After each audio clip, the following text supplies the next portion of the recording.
السلام عليكم ورحمة الله وبركاته. إن الحمد لله نحمده ونستعينه ونستغفره ونعوذ بالله من شرور أنفسنا ومن سيئات أعمالنا من يهده الله فلا مضل له ومن يضلل فلا هادي له وأشهد أن لا إله إلا الله وحده لا شريك له وأشهد أن محمدا عبده ورسوله أما بعد. அகிலத்தை படைத்து பரிபாலிக்கக்கூடிய எல்லாம் வல்ல அல்லாஹ்வுக்கே புகழ் அனைத்தும். அல்லாஹ்வின் சத்திய தூதர் எம்முயிலும் மேலான கண்மணி நாயகம் ஸல்லல்லாஹு அலைஹி வஸல்லம் அவர்கள் மீதும் அன்னவர்களை பின்பற்றி வாழக்கூடிய அனைத்து முஸ்லிம்கள் மீதும் எல்லாம் வல்ல அல்லாஹ்வின் கருணையும் சாந்தியும் என்னும் நிலவட்டுமா. அன்பிற்குரிய அல்லாஹ்வின் நல்லடியார்களே, நெகிழ்வூட்டும் நிகழ்வுகள் என்ற தலைப்பின் கீழே தொடர்ச்சியாக சில செய்திகளை நாம் பார்த்து வருகிறோம். இன்றைய தினம் நபிகள் நாயகம் ஸல்லல்லாஹு அலைஹி வஸல்லம் அவர்கள் முன்னறிவிப்பு செய்த சில நெகிழ வைக்கும் நிகழ்ச்சிகளையும் அந்த முன்னறிவிப்புகளை நேரடியாக கண்களால் பார்த்த அறிவிப்பாளர்கள் அந்த முன்னறிவிப்பை பற்றி என்ன சொல்கிறார்கள் என்பதை பற்றி நாம் பார்க்க இருக்கிறோம். ஏனென்றால் ரசூல் ஸல்லல்லாஹு அலைஹி வஸல்லம் அவர்கள் அதிகமான முன்னறிவிப்புகளை செய்திருக்கிறார்கள். அல்லாஹ்வின் தூதர் ஸல்லல்லாஹு அலைஹி வஸல்லம் அவர்கள் இறை தூதர் என்பதை நிரூபணம் செய்யும் விதத்தில் எதிர்காலத்தில் நடக்கக்கூடிய சில நிகழ்வுகளை மிக துல்லியமாக வஹீயின் மூலம் அறிவிக்கப்பட்டதன் அடிப்படையிலே மக்கள் மத்தியிலே எடுத்துரைத்திருக்கிறார்கள். அந்த செய்திகளும் அப்படியே நிறைவேறியும் இருக்கின்றன. ஆனால் அதனுடைய அற்புதம் என்னவென்று சொன்னால், ஒரு சில செய்திகள் எதிர்காலத்தில் நடைபெறும் என்று அறிவித்த பிறகு கண்மணி சஹாபாக்கள் நேரடியாக அந்த நிகழ்வுகளை பார்த்து அவர்களே பூரித்து போய் நம்முடைய வாழ்நாளிலேயே இந்த முன்னறிவிப்பு நிகழ்ந்து விட்டதே என்று இந்த இஸ்லாமிய மார்க்கத்தை ஒன்றுக்கு பல முறை உண்மை என்பதை நிரூபணம் செய்த, அதை உறுதி செய்து கொண்ட சந்தர்ப்பங்களும் ஹதீசுகளிலே பதிவு செய்யப்பட்டிருக்கின்றன. அது உங்கள் எல்லாருக்கும் நல்ல பிரபல்யமாக தெரிஞ்ச ஒரு செய்திதான். போர்க்களத்திலே ஒருவர் கடுமையாக போர் செய்வார். அவர் எந்த அளவுக்கு போர் செய்வார் சொன்னா, எதிரிகள் யாரு வந்தாலும், வலது புறத்துல வந்தாலும் இடது புறத்துல வந்தாலும், அமைதியாக இருந்து போர் செய்தாலும், பதுங்கி இருந்து போர் செய்தாலும், விரைவாக போர் செய்தாலும், அனைவரையும் துண்டாடக்கூடிய விதத்திலே ஒருவர் போர்க்களத்திலே போர் செய்து கொண்டிருந்தார். ரஜுலுன் லா யதுலஹும் ஷாத்தன் வலா ஃபாத்தன். அவர் அந்த ஹைபர் போர்க்களத்திலே இணை வைப்பவர்களை அவங்க எந்த நிலையில வந்தாலும் அவர்களுக்கு கடுமையான பதிலடி கொடுக்கக்கூடிய விதத்தில் ஒருவர் போர் செய்து கொண்டு இருந்தார். ஆனா நபிகள் நாயகம் ஸல்லல்லாஹு அலைஹி வஸல்லம் அவங்க அந்த போர் செய்தவரை பத்தி சில அறிவிப்புகளை செய்கிறார்கள். சஹாபாக்கள் அதற்கு முன்பதாக அவரை பத்தி ரொம்ப சிலாகித்து பேசுகிறார்கள். மா அஜ்ஸா மின்னல் யௌம அஹதுன் கமா அஜ்ஸா ஃபுலான். இந்த நபரை போல எங்கள யாருமே இல்லையே, அப்படி திறமையா போர் செய்கிறாரு, அப்படி திறமையா அவரு இந்த போர்ல வெற்றி இவர் மூலமா தான் கிடைக்கும் என்ற அளவுக்கு அவரை புகழ்றாங்க. அப்ப நபிகள் நாயகம் ஸல்லல்லாஹு அலைஹி வஸல்லம் இத காதுல கேட்டுட்டு சொல்றாங்க, அமா இன்னவும் இன்னஹலின் நார். அறிந்து கொள்ளுங்கள், அவர் நரகவாதிகளில் ஒருவர். அதாவது போர்க்களத்துல ஹைபர் போர்க்களம் என்பது மிக முக்கியமான ஒரு போர்க்களம். யூதர்கள் கடுமையாக முஸ்லிம்களுக்கு எதிராக போர் செய்தார்கள்.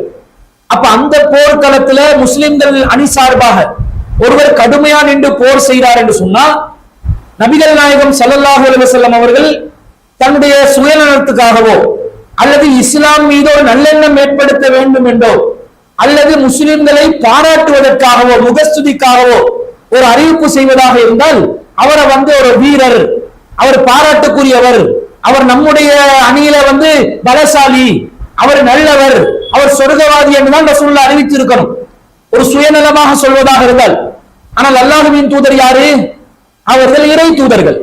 இறை தூதர் என்பதனால எது உண்மையோ அதை மாத்திரம்தான் நபிகள் நாயகம் ஸல்லல்லாஹு அலைஹி வஸல்லம் அவர்கள் பேசுவார்கள். எனவே அந்த நபருடைய தலையெழுத்தை பற்றி அல்லாஹ் ரப்பல் ஆலமீன் இறை தூதருக்கு அறிவித்து கொடுத்ததன் அடிப்படையில் இன்னவும் மின் அஹ்லின் நார், அவர் நரகத்தில் ஒருவராக, நரகவாதிகளில் ஒருவராக இருப்பார் என்று நபி ஸல்லல்லாஹு அலைஹி வஸல்லம் அவங்க சொல்றாங்க. சொன்ன உடனே ஒருவர் என்ன செய்கிறார்? அவரை ஃபாலோ பண்ண ஆரம்பிக்கிறார். அவர் வக்கால ரஜுலும் மினல் கௌம், அந்த போர்க்களத்திலேயே சஹாபாக்கள் ஒருத்தர் அன சாஹிபுஹு, நான் அவரை ஃபாலோ பண்றேன், அவருக்கு நெருக்கமா இருந்து பக்கத்துல இருந்து அவர் என்ன செய்யறாருன்னு பார்க்க போறேன். ஃபஹரஜ மாவு, அவருடன் அவர் சென்றார். கமா வக்ஃப வ கஃபமாவு, அவர் எங்கேயாவது நின்றா இவரும் நின்று கொண்டார். வைதா அஸ்ரா அஸ்ராமாவு, எங்கேயாவது விரைந்து சென்றால் இவரும் விரைந்து சென்றார். ஃபஜுரிஹர் ரஜுலு, அப்ப அவர் பார்க்கிறாரு அந்த மனிதருக்கு ரசூலா யார நரகவாதி என்று சொன்னார்களோ, சாபாக்கள் யார பாராட்டி பேசினாங்களோ அவரை வந்து பார்க்கிறாரு. ஃபஜுரிஹர் ரஜுலு ஜுர்ஹன் சதீதா, அந்த நபருக்கு கடுமையான ஒரு காயம் ஏற்படுகிறது. ஃபஸ்தாஜலல் மவுத், எனவே அவர் மரணத்திற்கு அவசரப்பட்டு விட்டார். ஃபவலஅ நஸ்ல ஸைஃபிஹி, அவருடைய வாளியிலே கைப்பிடி பகுதியை பில் அர்லி, பூமியிலே குத்தி வைத்து துபாபஹு பைன சதைஹி, அதனுடைய கூர்மையான முனையை தன்னுடைய மார்புகளுக்கு இடையிலே அவர் பாய்த்து கொண்டார். சும்ம தஹாமல அலா ஸைஃபிஹி ஃபகதல நஃப்ஸா, பிறகு அவர் அந்த கூர்மையான பகுதியை நெஞ்சுக்குள்ள அழுத்தமாக இறுக்கிக் கொண்டு அவர் இறந்து விட்டார், அவர் தற்கொலை செய்து கொண்டு விட்டார் என்று இவர் பார்க்கிறார், ஃபாலோ பண்றவர் பார்க்கிறார். ஆச்சரியம் தான், இது ஒரு போர்க்களம். போர்க்களத்துல தலையை காப்பாற்றுறது ஒவ்வொருத்தருடைய நோக்கமா இருக்கும். ஆனா ரசூல் ஸல்லல்லாஹு அலைஹி வஸல்லம் ஒரு செய்தியை சொல்றாங்க.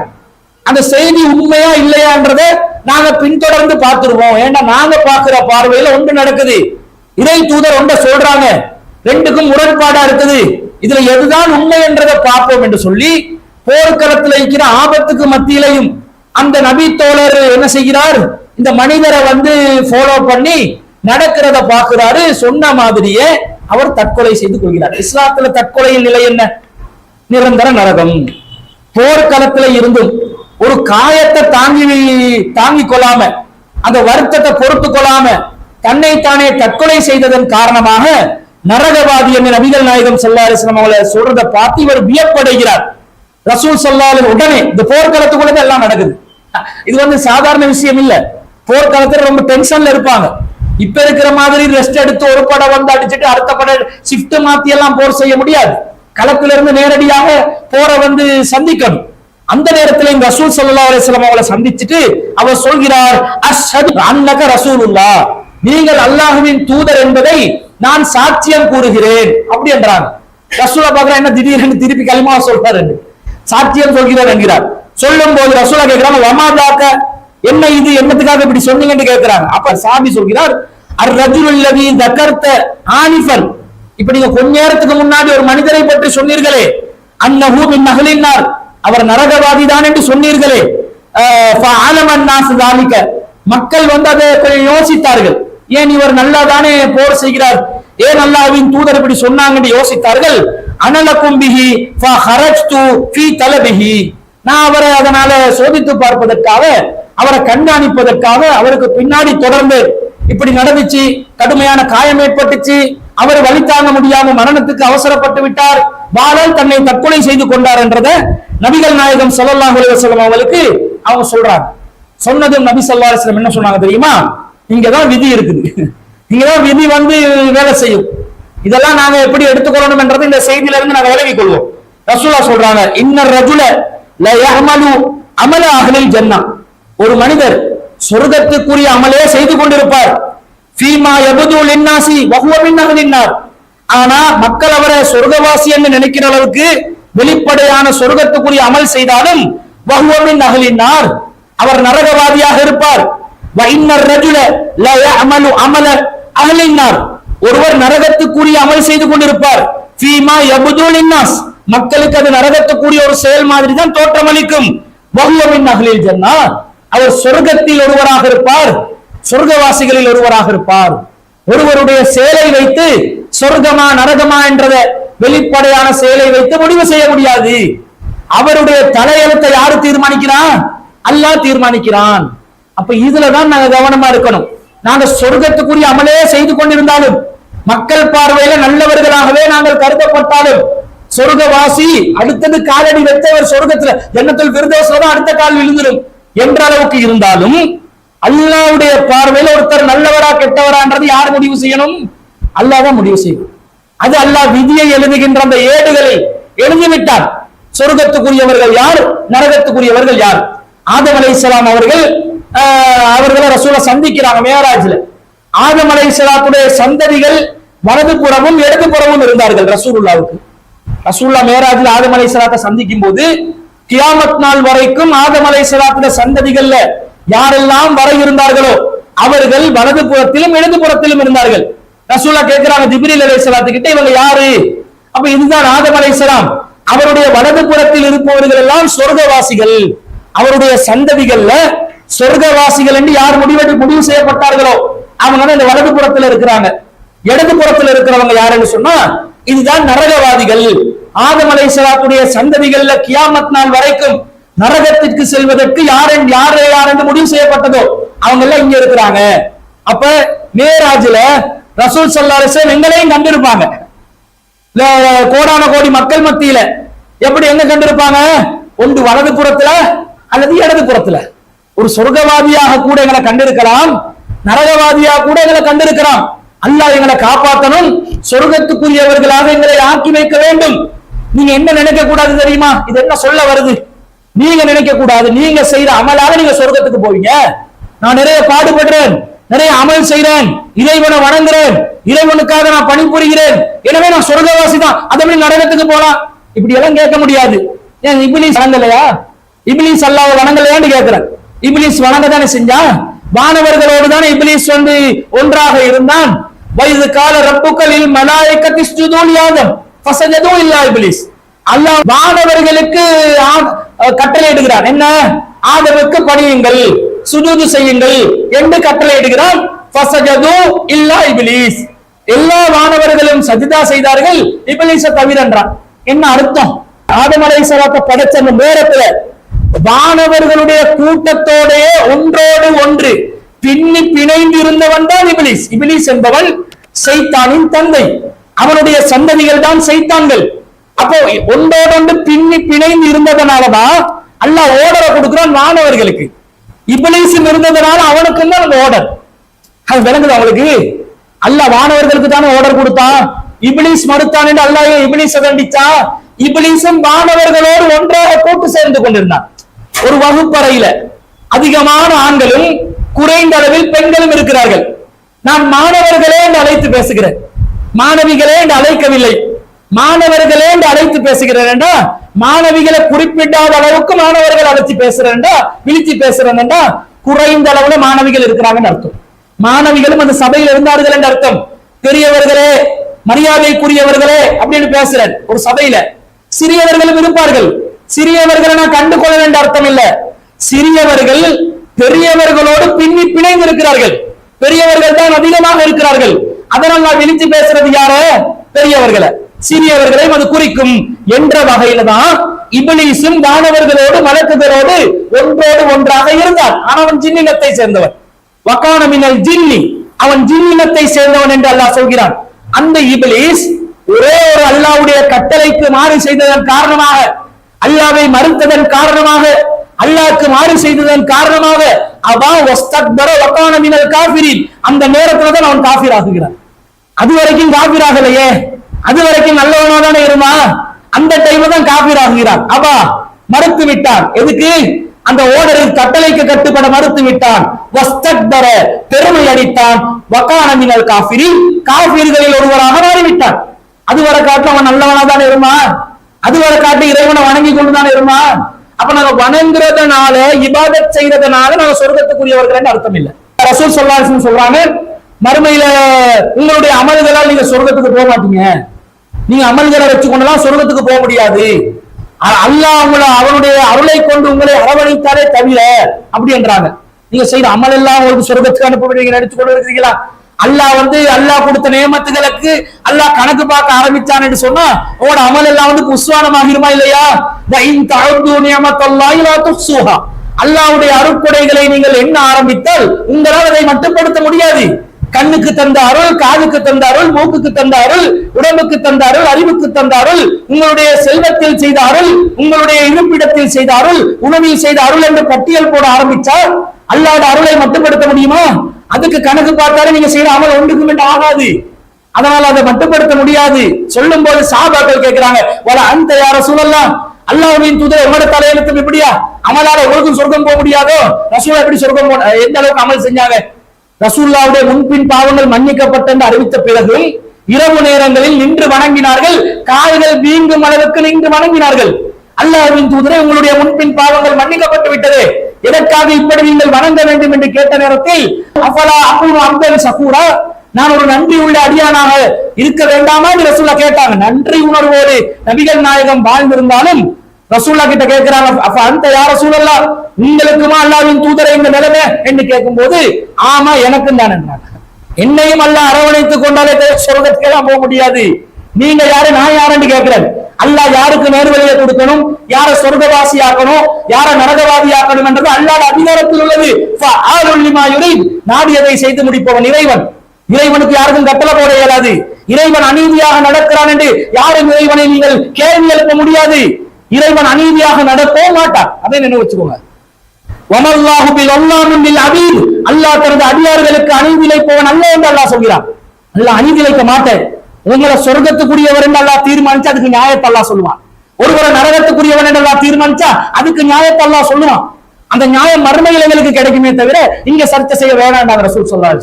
அப்ப நாங்க என்ன செய்யணும், எங்களுக்கு தந்த கட்டளைகள், எங்களுக்கு தரப்பட்டுள்ள வழிகாட்டுதல்கள், அதை வைத்து இஹ்லாஸாக தூய்மையாக இறைவனை இறைந்து, இறைவனிடம் கையேந்தி, இறைவனிடம் மன்னிப்பு கேட்டு எங்களுடைய பாதையிலே நாங்கள் பயணத்தை அமைத்துக் கொண்டு சென்று கொண்டே இருக்க வேண்டும். முடிவு அல்லாஹ் எடுக்கட்டுமே. அல்லாஹ் நான் அல்லாஹ்வை வணங்கி அல்லாஹ்வை தொழுது கஷ்டப்பட்டு நான் அல்லாஹ்வுடைய விஷயத்துல எவ்வளவு தியாகம் பண்ணி இருந்தாலும் இறைவனே நரகவாதி என்று முடிவெடுத்து அங்கு கேள்வியா கேட்கிறது. ஒன்றும் பண்ண முடியாது, சரண்டர் ஆக வேண்டியதுதான், ஒன்றும் பண்ண முடியாது. ஆனால் இறைவன் அநியாயம் செய்ய மாட்டான், இறைவன் கருணை நிறைந்தவன் என்றது நாங்க புரிஞ்சு கொள்றோம். ஆனா இபாதத்தால் செயற்பாடுகளால் மமதை கொள்ள கூடாது என்பதற்கு இது மிகப்பெரிய ஒரு ஆதாரமாக இருக்கிறது, இது மிகப்பெரிய ஒரு சான்றாக இருக்கிறது. வணக்கத்தில் மூழ்கியதனால் நான் சொர்க்கவாதி என்ற மமதையுடன் ஒருவர் வாழ வேண்டாம். இப்லீசுக்கு வந்த பெருமை உங்களுக்கு வந்துவிட்டால் அதுவே நீங்கள் நரகத்துக்கு செல்வதற்கு காரணமாக அமைந்துவிடும். மிச்சம் கவனமா வாழ்க்கையை கொண்டு போகணுமா இல்லையா? இதை நாங்க ஒரு படிப்பினா பாக்குறோம். இத ரசூலுல்லாஹ் செஞ்ச ஒரு முன்னறிவிப்பு, போர்க்களத்துல செஞ்ச முன்னறிவிப்பு, கண் முன்னாடி சஹாபாக்கள் பாக்குறாங்க பாருங்க. அதனால திரும்ப வந்து அல்லாஹ்வின் தூதர் என்று சொல்லி சாட்சி சொல்றாங்க. கண் முன்னாடி கண்ட உடனே இறை தூதர் தான் நபிகள் நாயகம் அவர்கள் என்பது சஹாபாக்களுக்கு டபுள் கன்ஃபர்மேஷன் ஆகுது. எங்கட கணக்கு வேற, இறை தூதருடைய பார்வை வேற. இறை தூதர் வஹி மூலம் அறிவிக்கப்பட்ட ஒரு செய்தியை சொல்றாங்க, நாங்க அதை நிதர்சனமாக கண்கூடாக கண்டு விட்டோம் என்று இஸ்லாத்தின் மீது உறுதியாக இருந்தார்கள். இப்படி சில அறிவிப்புகள் நடந்திருக்கிறத நாங்க பாக்குறோம். இது அல்லாத இன்னொரு அருமையான ஒரு சம்பவம் நடக்குது. ஒரு நீண்ட சம்பவமா இருந்தாலும் இதை நாங்க கொஞ்சம் என்ன செய்யணும், பார்த்துக்கொள்ளணும். சாபித் பின் கைஸ் பின் சம்மாஸ் ரலியல்லாஹு அன்ஹு அவர்களை பத்தி ஒரு செய்தி வருது. அவர் என்ன பண்றாருன்னு சொன்னா, ரசூல் ஸல்லல்லாஹு அலைஹி வஸல்லம் ஒரு அவையில் இருக்கிறார்கள். இந்த சாபித் இப்னு கைஸ் ரலியல்லாஹு அன்ஹு வந்து ரசூலுல்லாஹ் பேசிக் கொண்டிருக்கும் போது ரசூலுல்லாஹ்வுடைய குரலுக்கு உயர்த்தி, ரசூலுல்லாஹ்வுடைய குரலை விட அவருடைய குரலை உயர்த்தி பேசினார். சத்தமா, சபையில சத்தமா பேசினதும் ஒரு குர்ஆன் வசனம் இறங்குது. என்ன இறங்குது? யா அய்யுஹல்லதீன ஆமனு லா தர்ஃபஉ அஸ்வாத்தகும் ஃபௌக ஸௌத்தின் நபி, நம்பிக்கை கொண்டவர்களே உங்களுடைய குரல்களை நபியின் குரலுக்கு முன்னால் உயர்த்தி பேசாதீர்கள். ரசூலுல்லாஹ்வுடைய குரலுக்கு முன்னால் எங்களுடைய குரல்களை உயர்த்தி பேசக்கூடிய இந்த கட்டளை நாங்க அமல்படுத்த முடியாது. இந்த ரசூலுல்லாஹ் உயிரோடு இல்ல. ரசூலுல்லாஹ் உயிரோடு இருந்த காலத்துல சஹாபாக்கள் தான் இதை அமல்படுத்துவாங்க, அவங்களுக்கு தான் நேரடியாக அந்த கட்டளை. வலா தஜ்ஹரு லஹு பில் கவுல், உங்களுடைய சொற்களை இறை தூதர் முன்னாடி கஜஹரி பஅலுக்கும் லிபஅல், நீங்கள் உங்கள் மத்தியிலே ஒருவரை சத்தம் போட்டு பேசுற மாதிரி இறை தூதர் முன்னாடி சத்தமான குரல்ல பேசக்கூடாது என்று சொல்லிட்டு, அப்படி செஞ்சா அன்தஹபத அமாலுக்கும் வ அன்தும் லா தஷ்உரூன், நீங்கள் அறியாமல் இருக்கும் நிலையில் உங்களுடைய அமல்கள் பாழாகிவிடும் என்று அல்லாஹ் தஆலா சொல்றான். அமல் அழிஞ்சு போகும். இறை தூதருடைய சொல்லுக்கு முன்னாடி உங்களோட சொல்ல உயர்த்துறீங்கன்னா நீங்க செய்யற அமல் எல்லாம் அழிஞ்சு போயிடும், பாழா போயிடும் என்று வருது. இந்த குர்ஆன் வசனத்துக்கு ரெண்டு விதமான சபபுன் நுஸூல் வருது. ஒன்று உமர் ரலியல்லாஹு அன்ஹு சம்பந்தப்படுறாங்க. உமர் ரலியல்லாஹு அன்ஹு அவர்கள் இந்த வசனம் இறங்கின நேரத்துல இருந்து ரசூலுல்லாஹ்க்கு முன்னாடி எப்படி பேசுவாங்க தெரியுமா? ரசூலுல்லாஹ் போய் உமரே என்ன சொன்னீங்க என்று திருப்பி திருப்பி திருப்பி கேட்கிற அளவுக்கு ரொம்ப அடங்கிட்டாங்க. உமர் ரலியல்லாஹு அன்ஹு அவங்களோட கேரக்டர் வந்து ஒரு தனி கேரக்டர் உள்ளது. வகான வக்காஃபன் இந்த கிதாபில்லா, அல்லாஹ்வுடைய வசனங்களுக்கு முன்னாடி அப்படி அவர் சரணடைந்து விடுவார், அடங்கிடுவார். உமர் ரலியல்லாஹு அன்ஹு அல்லாஹ்வுடைய வசனம் என்று வந்து அடங்கி விடுவார். அதான் உமர் ரலியல்லாஹு அன்ஹு. இந்த வசனம் வந்த உடனே அவரை நோக்கி வருது, அமல் பாலா போயிடக்கூடாதுன்றதுக்காக ரசூல்லா முன்னாடி 2 தடவை நபிகள் நாயகம் ஸல்லல்லாஹு அலைஹி வஸல்லம் அவர்கள் என்ன சொன்னீங்கன்னு கேட்கிற அளவுக்கு தான் உமர் பேசுவார், சாதாரணமாவே பேச மாட்டார். அப்படி ஒரு சம்பவம் இருக்குது. சாபித் பின் கைஸ் ரலியல்லாஹு என்ன பண்றாங்க தெரியுமா, அவருக்கு மனசு உடஞ்சி போய் அல்லாஹ் என் அமல் பாலாகிரும் என்று சொல்லிட்டான், நான் ரசூலுல்லாஹ்க்கு முன்னாடி சத்தமா பேசிட்டேன் என்று வீட்டுக்கு போயிட்டு கதவை மூடிக்கொண்டு தலை குப்புற விழுந்து அழுது கொண்டே கிடக்கிறார். கொஞ்ச நாள சபைக்கு அவரை காணல. அப்ப நபிகள் நாயகம் ஸல்லல்லாஹு அலைஹி வஸல்லம் கேட்கிறாங்க, எங்க இந்த இவரை காணோம், சாபித் இப்னு கைஸ காணோம், கொஞ்ச நாளா காணலையே அப்படின்றாங்க. அப்ப ஒருவர் சொல்கிறார், யா ரசூலல்லாஹ் அன ஆலமு லக இல்மஹு, அவரை பத்தி ஒரு செய்தியை நான் உங்களுக்கு கொண்டு வரேன், என்னன்னு பாக்குறேன். சாபித் இப்னு கைஸ் ரலியல்லாஹு அன்ஹு பாக்குறதுக்காக அவர் வருகிறார்.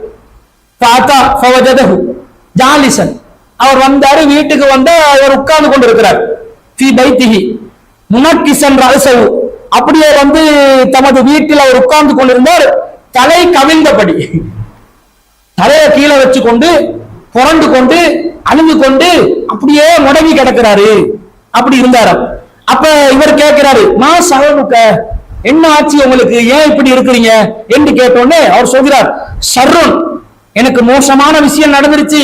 கான யர்ஃபஉ ஸௌதஹு ஃபௌக ஸௌத்தின் நபி ஸல்லல்லாஹு அலைஹி வஸல்லம், நான் அல்லாஹ்வின் தூதருடைய குரலுக்கு முன்னாடி என்னுடைய குரலை சத்தமாக உயர்த்தி விட்டேன். ஃபக்கத் ஹபித அமலுஹு வஹுவ மின் அஹ்லின் நார், ஏங்க அமல் அழிஞ்சு விட்டது, நான் நரகவாதி என்று ஆகிட்டேன்.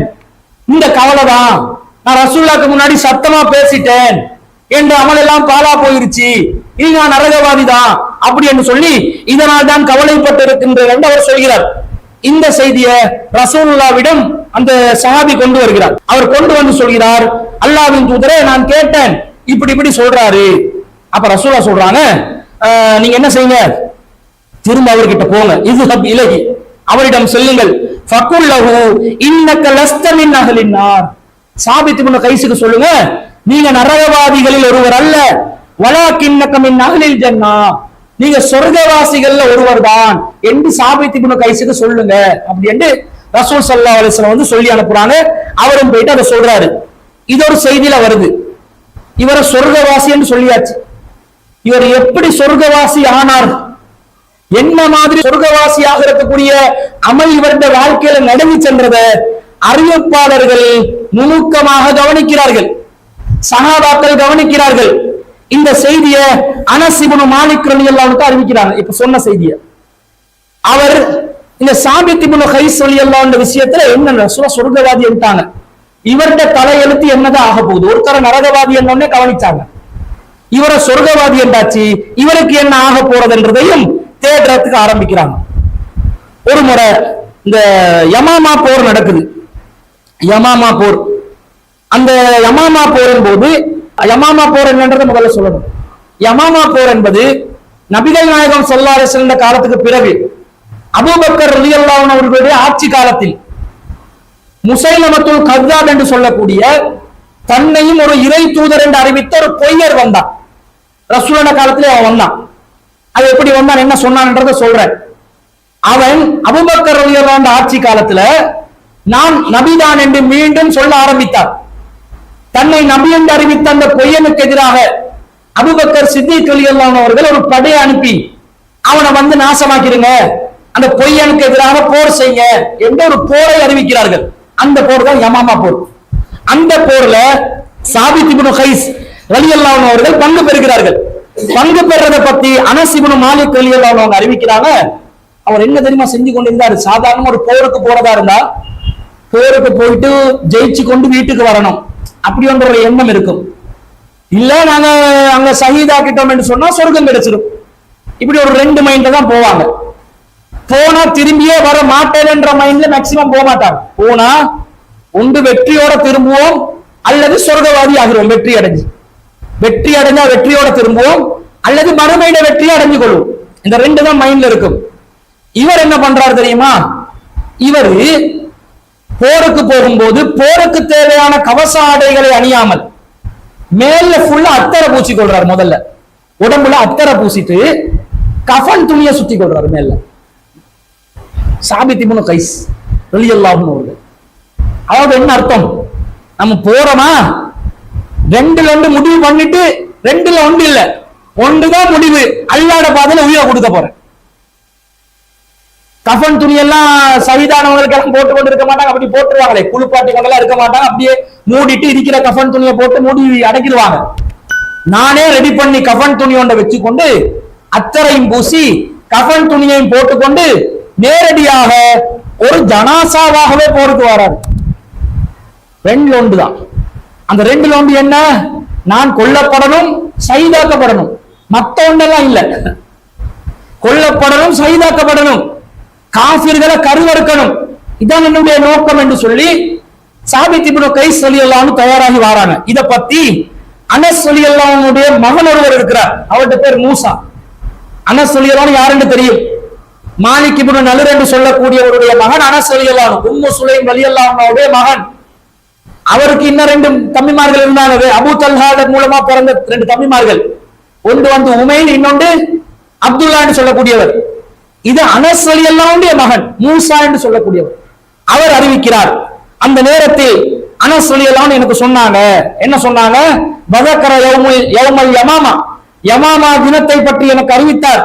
அத்தா அனஸ் சாபித் இப்னு கைஸ் வகத் ஹஸர அன் ஃபஹிதைஹி வ யதஹன்னத், அவர் தன்னுடைய இரண்டு தொடைகளையும் விரித்துக் கொண்டு அத்தர் தடவி கொண்டிருந்தார். என்ன பண்றீங்க, ஏன் இப்படி செய்றீங்க? யா அம்மி, என் சிறிய தந்தையே, மா யஹ்பிசுக அல்லா தஜிய, நீங்க என்ன இன்னும் வராம இருக்கிறீங்க, லேட்டா இருக்கிறீங்க, உடனே போருக்கு வாங்கலே, புறப்படுவோம் சொல்லும் போது அவர் சொல்கிறார், ஆல் ஆன யா இப்னு அஹி, இப்போது வருகிறேன் என்னுடைய சகோதரனின் மகனே. பத்ஹல யதஹன்னத், அவர் தன்னை முழுமையாக அத்தர் தடவி கொண்டு அவர் ஒரு போர்வையை போர்த்தி கொண்டு, கஃன் துணியாக போர்வையை போர்த்து கொண்டு போர்க்களத்துக்கு வந்தார். அப்ப அந்த ஹதீஸ்ல சொல்றாங்க, இன்கிசஃபன் மினன் நாஸ், அந்த போரிலே மக்கள் வெறுண்டோடக்கூடிய ஒரு நிலை ஏற்பட்டது, முஸ்லிம்களுடைய அணி. அப்ப அவர் சொல்கிறார், ஹாகதா அன் முஜூஹினா அத்தா நுவாரிபல் கௌம், என்ன உடலடா, நீங்க எல்லாம் இப்படி போர்ல பின்வாங்கி ஓட்டுறாதீங்க, வழியை விடுங்க, நான் போயிட்டு எதிரிகளை தாக்குகிறேன். மா ஹாகதா குன்னா நஃபாலு மஹா ரசூலில்லாஹி ஸல்லல்லாஹு அலைஹி வஸல்லம், ரசூலுல்லாஹ்வுடைய காலத்துல இப்படி எல்லாம் நாங்க பின்வாங்கி ஓடினது இல்ல. பேசமா அவ்வக்கும் அக்ரானக்கும், உங்களுடைய எதிரிகளுக்கு நீங்க காட்டுற இந்த முன்மாதிரி ரொம்ப கெட்ட முன்மாதிரியா இருக்குது. நாம் போயிட்டு களத்துல குதிக்கிறேன் என்று அந்த களத்தில் குதித்து யமாமா போரில் முசைலமத்துல் கத்தாபுடைய படையணிகளில் பல பேரையும் கொலை செய்து இவரும் ஷஹீதாகி விடுகிறார்.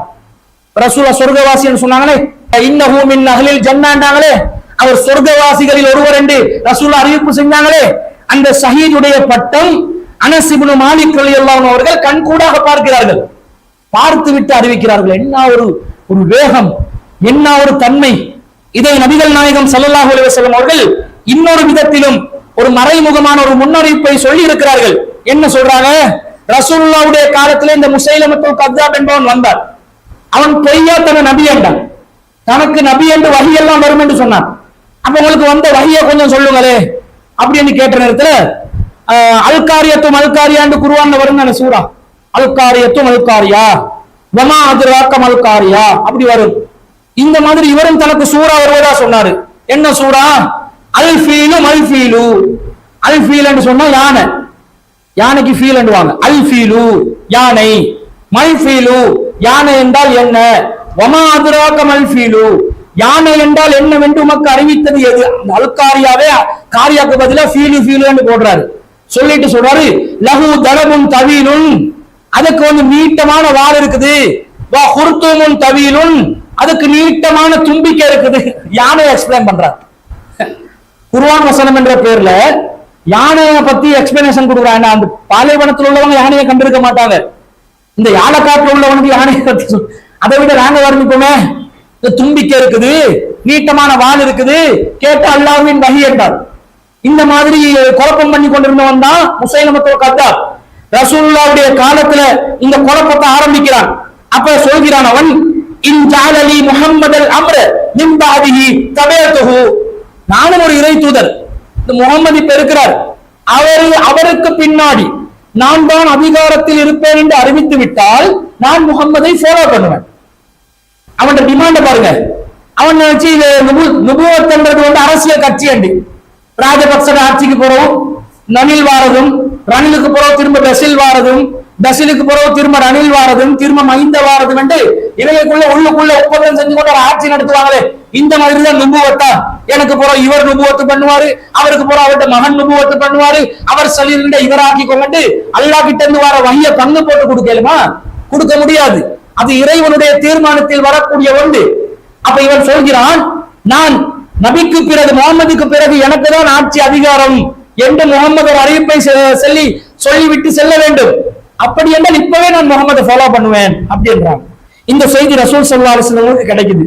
அவனுக்கு பின்னாடி ஒரு கூட்டமே திரள்றாங்க, பெரும் கூட்டம் திரளுது. இப்ப யமாமா போர்ல முஸ்லிம்கள் அணி பின்வாங்கி போற அளவுக்கு கூட பெரிய படை திரட்டி கொண்டு வந்திருக்கிறார்.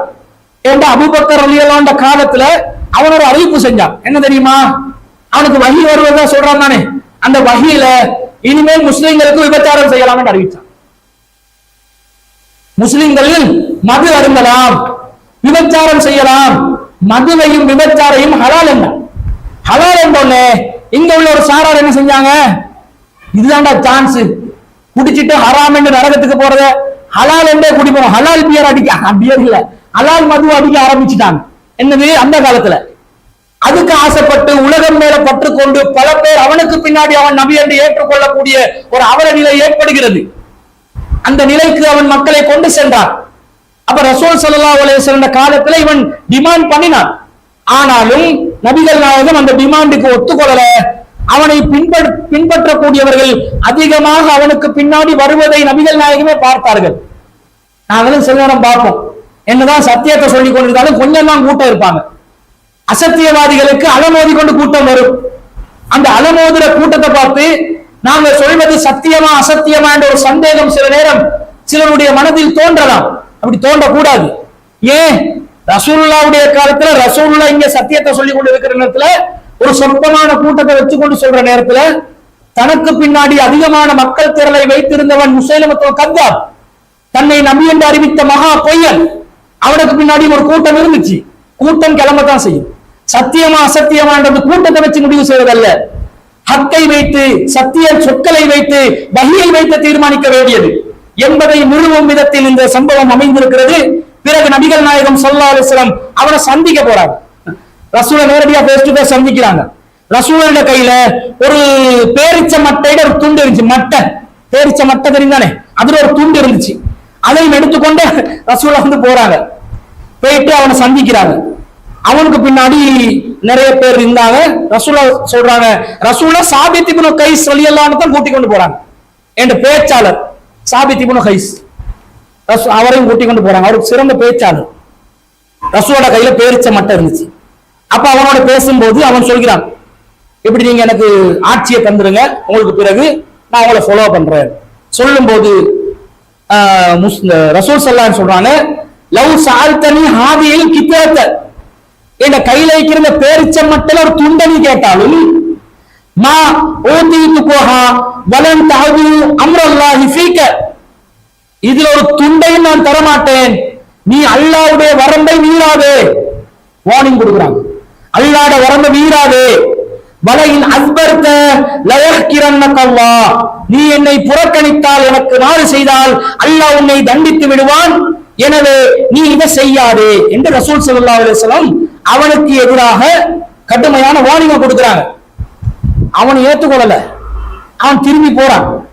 ரசூலுல்லாஹ்வோட பேச்சுவார்த்தைக்கு ஆரம்பத்தில் அந்த முஸைலமத்துல் கத்தாப பேச்சுவார்த்தைக்குரிய பிரதிநிதிகள் 2 பேர் அனுப்பி வச்சிருந்தாங்க, சந்திக்கிறதுக்கு கூப்பிடுறாங்க. இந்த சந்திப்புக்கு முன்னாடி அப்ப ரசூலுல்லாஹ் அந்த 2 பேரை சந்திச்சு சொல்லும் போது சொல்லுவாங்க, உலகத்துல இப்ப நாங்க நடைமுறைப்படுத்துற விதத்துல அந்த காலத்துல தூதுவர்களை கொலை செய்யக்கூடாதுன்னு ஒரு ஒப்பந்தம் இருக்குது. இல்லண்டா நீங்க 2 பேர் இந்த தூது செய்தியை கொண்டு வந்ததற்காகவே 2 பேரை கொலை செஞ்சிருப்பேன்ன்றாங்க.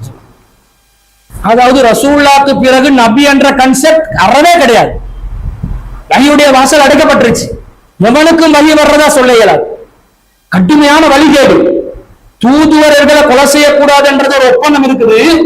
அது மட்டும் இல்லாட்டி இந்த பேச்சுவார்த்தைக்கு வரணும் என்றதுக்கு நீங்க அழைக்க வந்தீங்களே, அந்த குற்றத்துக்கு அவங்களை கொண்டிருப்பேன் என்று சொல்லி ரசூல் அவனை மீட் பண்ணி அவனுக்கு வார்னிங் கொடுத்துட்டாங்க. அவன் தான் பிறகு அபூபக்கர் ரலியல்லாஹு அன்ஹு காட்சியில தான் திரும்ப வர்றான், தலையை எடுக்கிறான். அந்த ரசூலுடைய காலத்துல அவன் அடிப்படவே இல்லை, பக்கத்துக்கு காணல. ஒழுங்கிட்டான். ரசூலுல்லாஹ் வார்னிங் கொடுத்துட்டாங்களே, வரம்பு மீறாதேன்னு ஒழுங்கிட்டான்.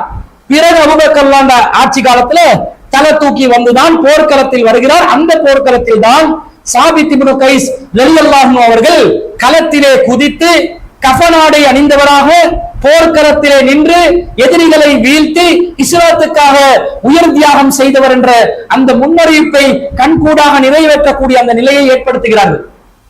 சாபித் இப்னு கைஸ் ரலியல்லாஹு அன்ஹு வரலாறு அறிவிப்பாளர்கள் நேரடியாக பார்த்தது. அது மாத்திரமல்ல, உமைர் இப்னு அல் ஹுமாம் அல் அன்சாரி ரலியல்லாஹு அன்ஹு அவர்கள், இவரும் ஒரு மிகப்பெரிய ஒரு சஹாபி. இவர் ரசூல் ஸல்லல்லாஹு அலைஹி வஸல்லம் அவரோட ஒரு போருக்கு கலந்து கொள்றாங்க. அந்த போர்ல இவர் நபிகள் நாயகம் ஸல்லல்லாஹு அலைஹி வஸல்லம் அவர்களை ரொம்ப பக்கத்துல இருந்து ரசூலுல்லாஹ்வுடன் அந்த போருக்கு இவர் இருக்கிறார்.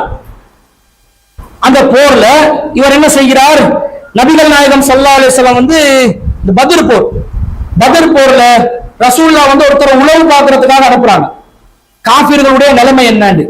அப்ப காஃபிர்கள் எங்க மதீனாவை நோக்கி வர்றாங்க, வாகன கூட்டத்துல வாராங்க, வணிக நோக்கத்துல வாராங்கன்ற செய்தி வருது. அந்த செய்தி வந்த உடனே நபி ஸல்லல்லாஹு அலைஹி வஸல்லம் இதுதான் வாய்ப்பு, நம்ம நாட்டுக்குள்ள நுழையிறாங்க குறைசி தலைவர்கள், அந்த குறைசி தலைவர்களை டிமாண்ட் வைக்கலாம். எனவே உடனே யார் யார் இருக்கிறீங்களோ உங்கள்கிட்ட இருக்கிற செல்வங்களை எல்லாத்தையும் எடுத்துக்கொண்டு அவங்களை முடக்கிறதுக்கு முற்றுகையிடுறதுக்கு தயாராகி வாங்கன்னு நபிகள் நாயகம் ஸல்லல்லாஹு அலைஹி வஸல்லம் அவங்க சொல்றாங்க. யாருக்கு ஒட்டகம் தயாரா இருக்குதோ அவங்க எல்லாம் உடனே வாங்கன்றாங்க.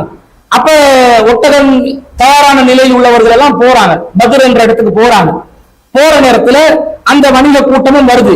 வணிக கூட்டம் அவங்களும் என்ன செய்யறாங்க, ரசூலுல்லாஹ்வோட நேருக்கு நேர் மோதுறதுக்குரிய ஒரு நிலை ஏற்படுது. இந்த டைம்ல இந்த நபித்தோழர் யாரு, உமைர் இப்னு அல் ஹுமாம் என்று சொல்லக்கூடிய நபித்தோழர், அவரும் ரசூலுல்லாஹ்வோட பக்கத்துல இருக்கிறார். இப்ப இந்த போருக்குரிய நிலை சூடு பிடிக்குது. இன்னும் பத்ர் போர் ஆரம்பிக்கிறதுக்குரிய ஒரு நிலை வருது. வாகன கூட்டத்தையும் அந்த வணிக கூட்டத்தையும் தாக்குறதுக்கு ரசூலுல்லாஹ் முடிவெடுத்துட்டாங்க. அவங்களும் படையை திரட்டி வர போறாங்க. பெரிய அளவுல போர் நடக்க போகுது என்ற மாதிரி ஒரு சூழ்நிலை உருவாகுது. அந்த நேரத்தில் போர் ஆரம்பித்து போர் நடக்கிற நேரத்துல அந்த உமைர் இப்னு அல் ஹுமாம் ரலியல்லாஹு அன்ஹு பக்கத்துல இருக்கிறாங்க. ரசூலுல்லாஹ் ஒரு வார்த்தை சொல்றாங்க. என்ன சொல்றாங்கன்னா, கூமு இலா ஜன்னத்தின் அருள் அஸ்ஸமாவாத்து வல்லர், வானங்களும் பூமியின் பரப்பளவு கொண்ட சொர்க்கத்திற்காக நீங்கள் எழுந்து நில்லுங்கள் என்று ரசூலுல்லாஹ் சொல்றாங்க. ஆரம்பத்தில் சொல்லிதான் கூட்டி போறாங்க, நான் ஒரு வார்த்தை கமாண்ட சொல்லும் வரைக்கும் யாரும் போர்க்களத்துல இறங்கிடக்கூடாது, இல்ல அப்படியே நின்றணும். நான் சொன்னேன் என்றா உடனே குதிச்சு என்ன செய்யணும், போர ஆரம்பிச்சிடணும் என்றாங்க. ரசூலுல்லாஹ் ஒரு அறிவிப்பு செய்யறாங்க, கூமு இலா ஜன்னத்தின் அருள் அஸ்ஸமாவாத்து வல் அருள் என்று சொல்றாங்க. சொல்லும் போது பக்கத்துல உமைர் பின் அல் ஹுமாம் அல் அன்சாரி ரலியல்லாஹு அன்ஹு இருக்கிறாங்க. யா ரசூலல்லாஹ், ஜன்னத்தின் அருள் அஸ்ஸமாவாத்து வல் அருள், வானங்களை பரப்பளவு கொண்ட பூமியை பரப்பளவு கொண்ட சொர்க்கமா அப்படின்னு கேட்கிறாங்க. ரசூலுல்லாஹ் சொல்றாங்க, ஆம், வானங்களை பரப்பளவு கொண்ட பூமியை பரப்பளவு கொண்ட சொர்க்கம்தான். இந்த வானத்துல பூமியோட பரப்பளவு ரொம்ப விசாலமானது. இப்ப நாங்க பாக்குறது அடிவானம் இருக்குது. இந்த அடிவானத்திலே எல்லாம் இன்னும் விஞ்ஞானிகள் கண்டறியல. இருக்கிற அந்த நெபியுலாக்கள், கேலக்சிகள் எல்லாமே, கோடான கோடி மில்கி வேஸ், பால்வெளிகள் எல்லாமே அடிவானத்தில் இருக்கிறது. அடிவானத்தை இன்னும் தொடல, ஒரு திடப்பொருளாக வானம் இன்னும் தடவப்படல. அவ்வளவு விசாலமான அடிவானம். 7 வானங்கள் இருக்குது. சபா சமாவாத், 7 வானங்கள், பூமியிட விசாலம், இது எல்லாத்தையும் விசாலமா கொண்டதுதான் சொர்க்கம் என்றாங்க. அந்த சொர்க்கம் கிடைக்கணும் என்றா களம் இறங்குங்க என்றாங்க ரசூல் ஸல்லல்லாஹு அலைஹி வஸல்லம். அப்பதான் கேட்கிறாரு, வானங்கள் பரப்பளவு கொண்ட சொர்க்கமா, பூமியை பரப்பளவு கொண்ட சொர்க்கமா, அதான் கிடைக்கும் என்றாங்க. ரசூல் ஆமா என்றாங்க. அவர் ஒரு விதமா பஹ்ன்னு சொல்லி சொல்கிறார். இப்படியா வானங்களை பரப்பளவு கொண்டவா, பூமியை பரப்பளவு கொண்டா, இப்படி தனக்குள்ள சொல்லிக் கொள்றாரு. அப்ப ரசூலுல்லாஹ் கேட்கிறாங்க, மா யஹ்மலுக அலா கௌலிக பஹ்தா, இந்த பஹ்தா என்ன சொல்றாய், என்ன புலம்புறாய், என்ன அர்த்தம் அதுக்கு அப்படின்னு ரசூலுல்லாஹ் கேட்கிறாங்க. அப்ப அவர் சொல்கிறார், இல்ல அல்லாஹ்வின் தூதரே, நீங்க சொன்னீங்களே வானங்கள் பரப்பளவு கொண்ட பூமியை பரப்பளவு கொண்டு, அப்படி அது எனக்கு கிடைக்கணும் என்று மனசுக்குள்ள புலம்பிக் கொண்டிருக்கிறேன், அது எனக்கு கிடைக்குமா என்று கேட்கிறாங்க. கிடைக்கும் போது ரசூல் ஸல்லல்லாஹு அலைஹி வஸல்லம் சொல்றாங்க, ஃபைன்னக மின் அஹ்லியா, நீ அந்த வானங்களை பரப்பளவு கொண்ட பூமியை பரப்பளவு கொண்ட சொர்க்கத்தில் ஒருவர் நீ அப்படின்றாங்க. அவ்வளவுதான் சொன்னது. உமைர் பின் அல் ஹுமாம் ரலியல்லாஹு அன்ஹு அவர்கள் இறங்குறாங்க, துவம்சம் பண்றாங்க, எதிரிகளை வந்து தாக்குறாங்க. கடைசியில் என்ன நடக்குது? ஷஹீதாக்கப்படுகிறார். சொல்லி அடுத்த செகண்ட் இப்படி ஈமான் பாருங்க. அறிவிப்பாளர்கள் பார்க்கிறாங்க, ரசூலுல்லாஹ் இப்பதான் சொன்னார், இன்னும் சொர்க்கவாசிகள் ஒருவர் தாண்டி இப்பதான் சொன்னாங்க, எனக்கு கிடைக்குமான்னு டபுள் கன்ஃபர்மேஷன் தான் பண்ணினாரு. அடுத்த செகண்ட்ல இறங்கிட்டாரு, ஷஹீதாகிறாரு. என்ன அறிவிப்புகள்! இவ்வளவு ஒரு உள்ளத்துல ஒரு தாக்கத்தை ஏற்படுத்துதுன்னு பாருங்க. ரசூலுல்லாஹ்வுடைய சொல் உறுதிப்படுத்திக் கொள்வாங்க, எனக்கு கிடைக்குமா, எனக்கு சொர்க்கம் கிடைக்குமா. இந்த டபுள் கன்ஃபர்மேஷன் ரசூலுல்லாஹ் பொதுவா சொல்லிட்டாங்க, எனக்கு கிடைக்குமா, உனக்கு கிடைக்கும். கிடைக்கும். அதுக்கு இந்த உலகத்துல நாங்க பாடுபடுறது, கஷ்டப்படுறது எல்லாமே அதுக்காகத்தானே. என்னதான் நாங்க மண்டையை போட்டு பிச்சு கொண்டு ரொம்ப கஷ்டப்பட்டு என்னதான் தியாகம் செஞ்சாலும், இப்ப அல்லாஹ்வின் தூதர் ஸல்லல்லாஹு அலைஹி வஸல்லம் பக்கத்துல வாழ்ந்து எங்களை பார்த்து நீங்க எல்லாம் சொர்க்கவாசிகள், நீங்க சொர்க்கத்துக்கு போவீங்க எங்களுக்கு நச்சான்னு சொன்னோம். எங்களுக்கு இப்ப ஒவ்வொருத்தரா குறிப்பிட்டு இஸ்லாத்துக்காக எதையும் செய்வோம் தானே, இஸ்லாத்துக்காக உயிரை தியாகம் செய்வோம் தானே. ஏன் எங்களுக்கு என்ன வேணும்? சொர்க்கம் வேணும், அல்லாஹ்வுடைய விருத்தி வேணும், அல்லாஹ்வுடைய அந்த கருணை வேணும், சொர்க்கத்தில் கிடைக்கும் இன்பம் வேணும். அதுக்காக இந்த உலக வாழ்க்கை போலியான ஒரு வாழ்க்கை, பொய்யான ஒரு வாழ்க்கை, ஏமாற்றும் வசதிகள், அற்பமான வசதிகள், ஒன்றுக்குமே உதவாத ஒரு உலக வாழ்க்கை. என்னதான் நாங்கள் பிறருக்காக நாங்கள் உலகத்திலே வாழ்ந்து காட்டினாலும் கடைசியில் எங்களை ஏசி விட்டு, எங்களை விமர்சித்து விட்டு, பழி சொல்லிவிட்டு சென்று விடுவார்கள். ஆனால் அந்த இறைவனுக்காக நாங்கள் வாழ்ந்தால், அந்த இறைவனுடைய சொல்லுக்காக நாங்கள் வாழ்ந்தால், மறுமைக்காக நாங்கள் வாழ்ந்தால், இறை திருப்திக்காக நாங்கள் வாழ்ந்தால், நம்முடைய வாழ்க்கைக்கு ஒரு அர்த்தம் இருக்கிறது. அந்த அர்த்தத்தை 2 முறை உறுதிப்படுத்திக் கொண்டு நபித்தோழர்கள் உடனடியாக கரத்தில் குதிக்கிறார்கள், ஷஹீதாகிறார்கள். இதுவல்லவா வாழ்க்கை? ஒரு சில நேரம் நாங்கள் நினைப்பதுண்டு, அல்லாஹ்வின் தூதர் ஸல்லல்லாஹு அலைஹி வஸல்லம் அவர்களுடைய காலத்திலே அவர்களுடைய தோழர்களாக அல்லாஹ் எங்களை பிறக்க செய்திருக்க கூடாதா? அல்லாஹ்விடமிருந்து, அல்லாஹ்வுடைய தூதரிடமிருந்து நேரடியாக நற்சான்றிதழ்களை நாங்கள் பெற்றிருக்க கூடாதா? எங்களுடைய உள்ளங்கள் தவிப்பதுண்டு. எதற்காக? செய்த காரியத்தை மனசால உறுதியா செஞ்சிடலாம். கண்ட கொள்கை குழப்பங்களும் பிரச்சனைகளும் விமர்சனங்களும் சண்டை சச்சரவுகளும் நிறைந்த காலகட்டத்திலே, எல்லாமே தடுமாறி கொண்டிருக்கக்கூடிய நேரத்திலே தெளிவா ரூட்டு கிளியரா எந்த ஒரு உலகத்தின் மீதும் ஆதாயத்தை அடையாமல் மறுமை மாத்திரமே இலக்காக கொண்டு பயணிப்பதற்குரிய ஒரு வாய்ப்பு நமக்கு கிடைத்திருக்குமா இல்லையா? கிடைக்கும். அது கிடைச்ச நேரத்துல பயன்படுத்தி கொண்டாங்க பாருங்க. அல்லாஹ் ஒருவேளை நம்ம அந்த காலத்துல பிறக்க வைக்காம இருக்கிறதுக்கு அல்லாஹ் ஏதாவது நலவை வச்சிருப்பான். நாம வேற மாற்று அணியில இருந்திருந்தோம், அல்லாஹ் அதுல இருந்து நம்மளை பாதுகாத்து இருக்கலாம். ஆனா நாங்க நினைக்கிறோம், அந்த நபித்தோழர்கள், உத்தம நபித்தோழர்கள் எப்படியெல்லாம் அந்த சந்தர்ப்பத்தை பயன்படுத்தி கொண்டாங்கன்னு பாருங்க. லேட்டாக கூடாது, உடனே போயிடணும், உடனே அனுபவிச்சிடணும், அல்லாஹ்வுடைய திருப்தி அடைஞ்சிடணும் என்று உடனே ரிப்ளை கொடுக்குறாங்க. இந்த மாதிரி இருந்த ஒரு நபித்தோழர் உமை பின் அல் ஹுமாம் ரலியல்லாஹு அன்ஹு, அவங்களுக்கு சொர்க்கவாசி என்ற அந்த நற்செய்தி கிடைக்கிறது. அதை நிறைவேற்றாங்க. அடுத்ததா பாருங்க, பத்ர் போர்க்களம். இன்ஷா அல்லாஹ் பத்ர் போர்க்களம் சம்பந்தமா நாங்க பேச இருக்கிறோம். அந்த பத்ர் போர்க்களத்துக்கு முன்பதாக மக்கத்துல இருந்த காஃபிர்கள் இறை தூதர் ஸல்லல்லாஹு அலைஹி வஸல்லம் அவங்களுக்கு நிறைய கொடுமைப்படுத்தினாங்க, நிறைய கஷ்டப்படுத்தினாங்க. காபத்துல்லாஹ் பொதுவான ஒரு பள்ளிவாசல், எல்லாரும் வந்து தொழுந்துட்டு போகலாம். அந்த வகையில இறை தூதர் ஸல்லல்லாஹு அலைஹி வஸல்லம் காபத்துல்லாஹ் வந்து தொழுந்தாங்க. தொழுந்து கொண்டிருக்கிற நேரத்துல அந்த குறைஷி காஃபிர்கள் தலைவர்கள், அபூ ஜஹலுடைய தலைமையில இருந்தவர்கள் என்ன செய்தார்கள்? கான யுஸல்லி இந்தல் பைத்தி வ அபூ ஜஹல் வ அஸாபுல்லஹு ஜுலூசுன். காபாவிலே அபூ ஜஹலும் அவனுடைய தோழர்களும் அமர்ந்து இருக்கக்கூடிய நேரத்தில் நபிகள் நாயகம் ஸல்லல்லாஹு அலைஹி வஸல்லம் அவர்கள் காபத்துல்லாஹ்விலே தொழுது கொண்டிருந்தார்கள். அந்த நேரத்தில் ஐயுக்கும் யஜீவு பிஸலா ஜஸூரி பனி ஃபுலான் ஃபயலாஹு அலா லஹரி முஹம்மதின் இதா சஜத.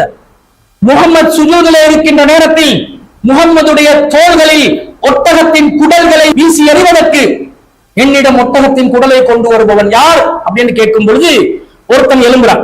அஸ்கல் கோம, அந்த சமூகத்திலே இருந்த கேடு கெட்ட ஒரு அயோக்கிய பெயர் எழும்புகிறான். எழும்பி நான் கொண்டு வருகிறேன் என்று கொண்டு வருகிறான்.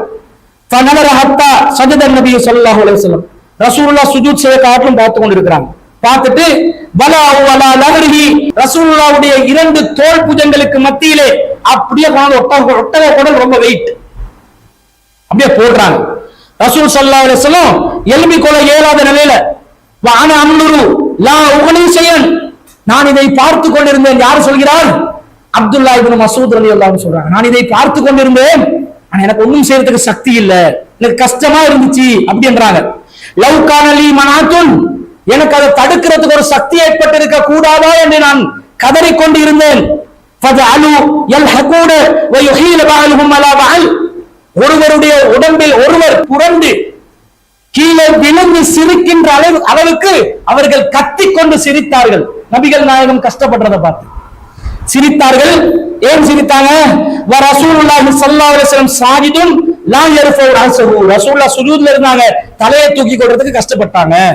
அந்த கஷ்டத்தை பார்த்து புரண்டு கொண்டு ஒருத்தர் மேல ஒருத்தர் புரண்டு கொண்டு சிரித்தாங்க. சிலவங்க சிரிக்கும் போது பாருங்க கிட்ட இருக்கிறவனுக்கு அடிப்பான், சிரிப்பான், ஆனா சிரிக்கும் போது கிட்ட அடிச்சிருவான், இல்லாட்டி மேல இப்படி பிறலுவான். பார்த்திருக்கிறீங்களா? அது ரொம்ப ஓவர் எமோஷன் ஆகுறது, எமோஷன் கூட. அந்த எமோஷன் கூடி கிட்ட இருக்கிறவங்க எல்லாம் மேல விழுந்து சிரிக்கிற அளவுக்கு ஆயிருச்சு. அப்ப நபிகள் நாயகம் ஸல்லல்லாஹு அலைஹி வஸல்லம் ஈரக்கொலை இருந்தாங்களே, ஈரக்கொலை யாரு? ஃபாத்திமா ரலியல்லாஹு அன்ஹா. ஈரக்கொலைண்டா ஈரக்கொலைதான். ஓடி வர்றாங்க. ஜாத்துஹு ஃபாத்திமா, ஃபாத்திமா அவர்கள் ஓடி வந்தார்கள். அல்லாஹ்ஹி, தோல்ல இருந்த அந்த குடல்களை எல்லாத்தையும் துப்புரவு செய்தார்கள். மகள் தான் வாப்பாவை காப்பாத்துது. அங்க இப்னு மஸ்ஊத் ரலியல்லாஹு அன்ஹு இருக்கிறாங்க, அவங்களுக்கு கூட முடியல. அந்த மகள் ஈரக்கொலை என்ன செய்து, தந்தை சிரமப்படுவதை பார்த்து உடனடியாக உதவி செய்து தந்தையை காப்பாற்றி விடுகிறார். அந்த நேரத்தில் அல்லாஹ்வின் தூதர் ஸல்லல்லாஹு அலைஹி வஸல்லம் சொல்றாங்க, அல்லாஹும்ம அலைக பி குரைஸ், இறைவா குறைஷிகளை உன்னுடைய கையில் ஒப்படைத்து விடுகிறேன், அவனை நாசமாக்கிரு. ரசூலுல்லாஹ் பதுவா செய்றாங்க. அப்ப இவங்க பயப்படுறாங்க. யார் பயப்படுறாங்க? மக்கத்து காஃபிர்களுக்கு பயம் உண்டிக்குது. காபத்துல்லாஹ்ல யாராவது துவா கேட்டா பலிக்கும் என்ற ஒரு நம்பிக்கை இருக்குது அவங்க. இப்ப ரசூலுல்லாஹ் யாருக்கு எதிராக துவா கேட்டாங்க? குறைஷிகளுக்கு எதிராக கேட்டாங்க. ரசூல் ஸல்லல்லாஹு அலைஹி வஸல்லம் அதோட விடல. ரசூல் ஸல்லல்லாஹு அலைஹி வஸல்லம் மீண்டும் எழும்பி நின்று என்ன சொல்கிறார்கள்? 3 முறை சொல்றாங்க, அல்லாஹும்ம அலைக குரைஷ் என்று சொல்லிட்டு ரசூல் அல்லாஹும்ம அலைக பி அபீ ஜஹல், இறைவா அபூ ஜஹலை உன்னிடம் ஒப்படைக்கின்றேன் என்றாங்க ரசூல் ஸல்லல்லாஹு அலைஹி வஸல்லம். அடுத்ததா ரசூல் ஸல்லல்லாஹு அலைஹி வஸல்லம் சொல்றாங்க, வ அலைக பி உத்பா, உத்பா இப்னு ரபீஆ, உத்பா இப்னு ரபீஆ என்பவனை உன்னிடம் ஒப்படைக்கின்றேன். வ ஸைபத் இப்னு ரபீஆ, ஸைபா என்பவனை உன்னிடம் ஒப்படைக்கின்றேன். வல் Walid ibn Utba, Walid ibn உத்பாவை ஒப்படைக்கின்றேன். வ உமையத் இப்னு ஹலஃப், உமையத் இப்னு ஹலஃபை ஒப்படைக்கின்றேன். வ உக்பத் இப்னு அபி முவைத், உக்பத் இப்னு அபி முவைத் என்பவனை உன்னிடம் ஒப்படைக்கின்றேன் என்று சொல்லி ரசூல் ஸல்லல்லாஹு அலைஹி வஸல்லம் கிட்டத்தட்ட 7 பேரை பட்டியல் போடுறாங்க. அந்த 7வது ஆளுடைய பேர் மறந்துருச்சுன்றாங்க. அப்துல்லாஹ் இப்னு மஸ்ஊத், எனக்கு 7வது ஆளுடைய பேர் மறந்துருச்சு. 6 பேருடைய பேர் சொன்னாங்க. உத்பா, ஸைபா, வலீத், அபூ ஜஹல், முக்கியமான குறைஷி தலைவர்கள். இவங்க எல்லாத்தையும் ரசூலா பேர் சொல்லி சொல்லி சொல்லி ரசூல் ஸல்லல்லாஹு அலைஹி வஸல்லம் துஆ செய்தார்கள்.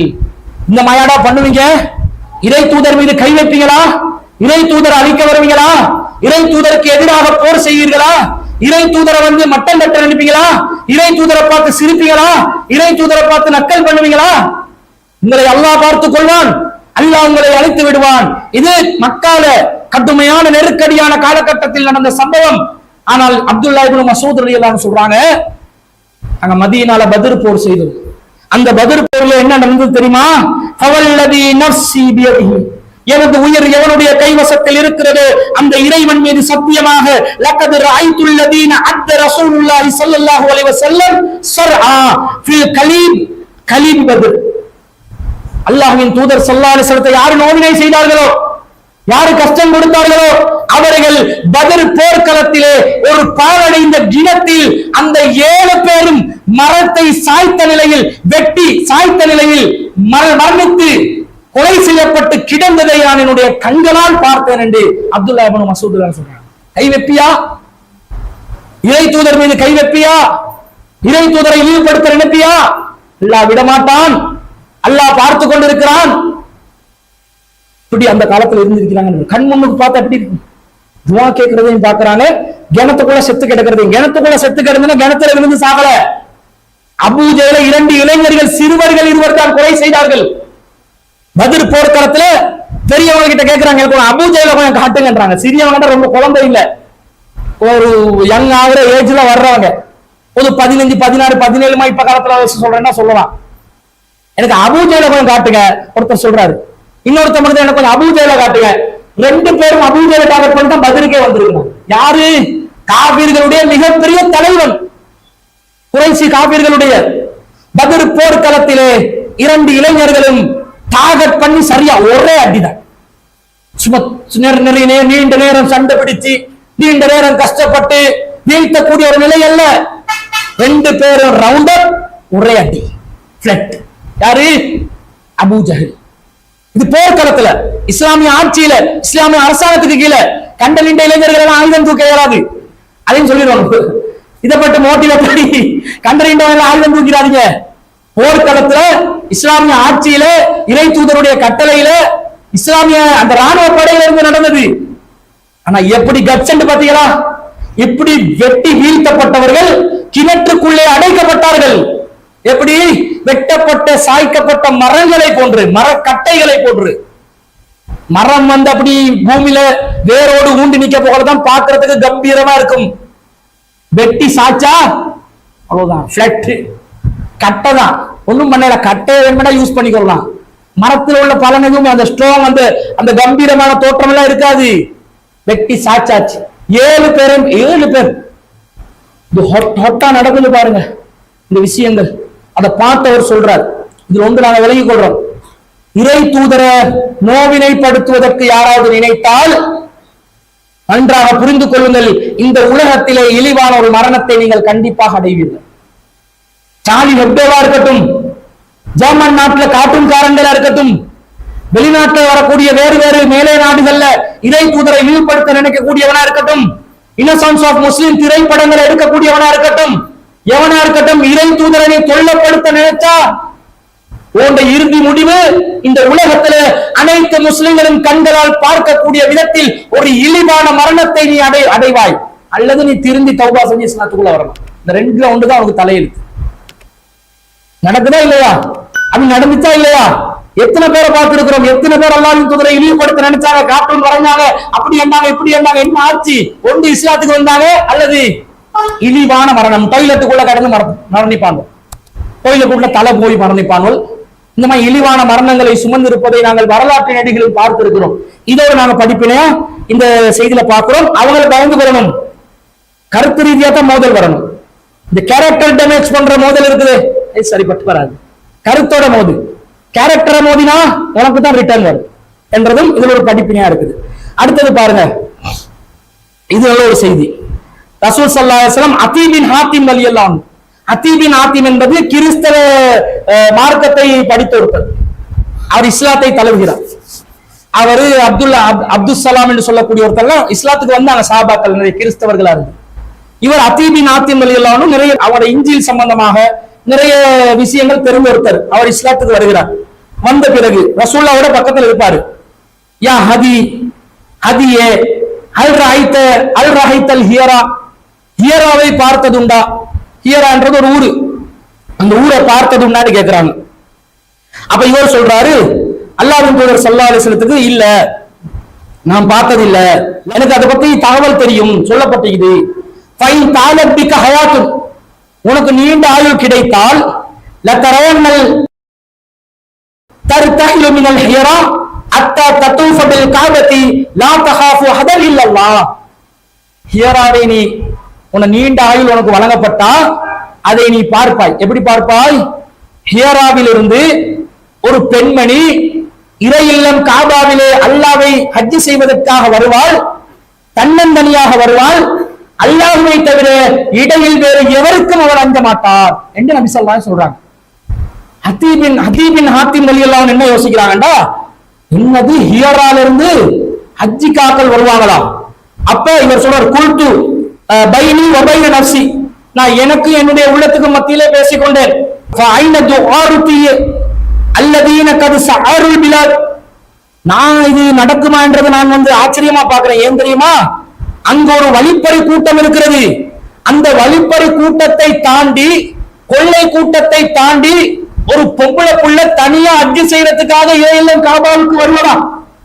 என்ன சாத்தியம் இல்லாத ரசூலா சொல்றாங்க என்று நான் எனக்குள்ளே சொல்லிக் கொண்டேன் அப்படி என்கிறார். அப்ப நபிகள் நாயகம் ஸல்லல்லாஹு அலைஹி வஸல்லம் சொல்றாங்க, நீ பார்ப்பாய் அப்படின்றாங்க.